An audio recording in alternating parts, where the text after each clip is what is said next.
All right, so I just got done watching the Alabama versus Tennessee game, and I have to say that's the most dominating defensive performance that Alabama has had all year. And I mean, they've had some games where they gave up 43 and 30, like last week.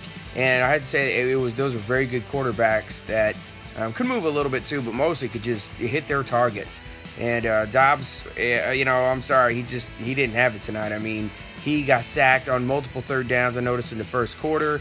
And although Hurts had a couple issues, I see that as freshman mistakes. You got to think, he's making these mistakes, yet he's still making huge plays on top of that. So if he is tough enough to come back from an interception like he had, and then he drove him down and they missed a field goal again at the end of the second quarter. And then also he had that, that was getting sacked like that. He was still trying to make a play, but he held on to the ball too long. Again, these are things he can work on. He can watch tape of and say, hey, I know what I can do next time, especially against the team that's defense is not all there. So that's my number one takeaway is the defense for Alabama played well. And the only touchdown that Tennessee got was on that extremely short field, and they were able to push through and get that quick TD after that Hurts fumble. And then, when he had the interception, that freak interception is batted up 100 feet in the air, and then it's caught, and they don't even get a first down out of that. Alabama still gets to drive down and, attempt a field goal. So you have all these things fall into place for Alabama in this game, and they look totally dominant. I was actually worried before this game started that it would be a tougher game than it was, and it turns out it wasn't even that tough of a game. I sat here and just watching it and thinking at halftime it should be higher. It should be like 31-0, 30, even 28-0. We can miss a field goal every now and then. But Griffith has the leg. He just is not accurate. I think he's a good kicker. I think he tries. I think he practices, but he just is so inaccurate. It's annoying to watch, even on extra points, even these short college extra points. But again, I'm not saying Alabama's winning the championship. Every time you think they're having that, when they can play an amazing offensive team, or like a Lamar Jackson on Louisville, or Clemson had a scare today but still pulled out the W, so that's going to be tough if we have to meet them in the playoffs. So I'm interested to see how Alabama can handle some of those other tough teams. But playing some of the toughest teams in the SEC, like Texas A&M, like Arkansas and like Tennessee, and then next week you got to play Texas A&M.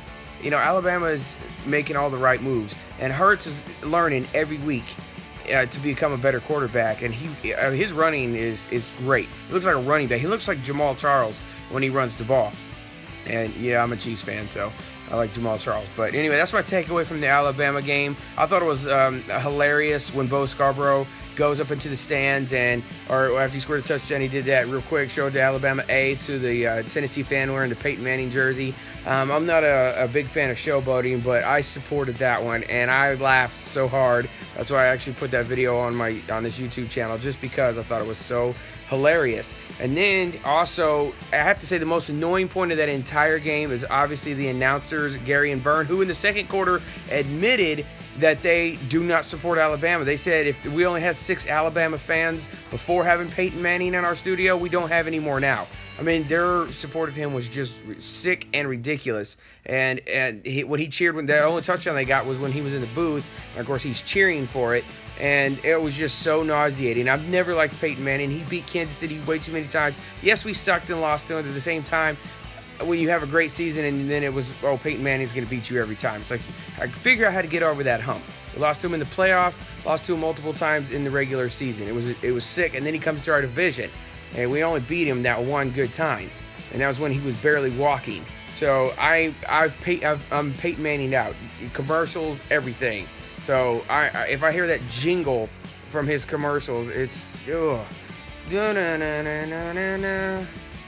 So when that guy put his hand in his face, I was okay with that. In your face, Peyton Manning, because Alabama just rolled again all over Tennessee. Roll Tide roll, and let's go win this national championship. Gary and Verne, booyah.